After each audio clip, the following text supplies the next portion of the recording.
הדבר האבסולוטי היחידי שיש זה באמת, את יודעת מה אפילו לא, נגיד מוות. יש משהו באמת שמשהו אחד נגמר, אבל משהו אחד מתחיל. אני לא חושבת שמוות הוא אבסולוטי.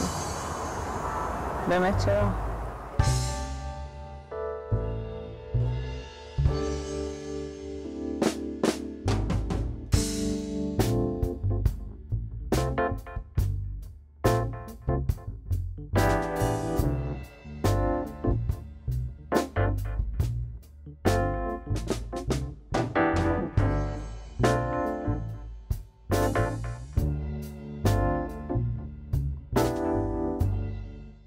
אדם שמת הוא נשאר בתוכנו, הוא חי פה במובן אחר. נכון.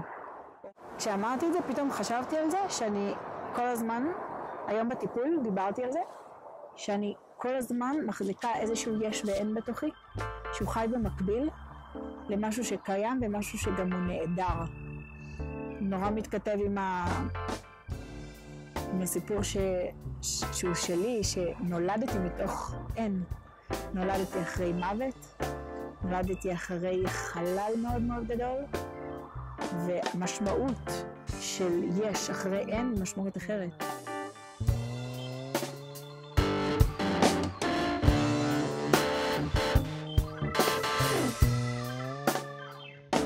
המקום הזה בקיצור של שליטה שאני לא יודעת מה הולך מחר, ליטרלי לקרות, כאילו לא במובן הקוסמי, ממש, אני לא יודעת מה הולך לקרות לנו.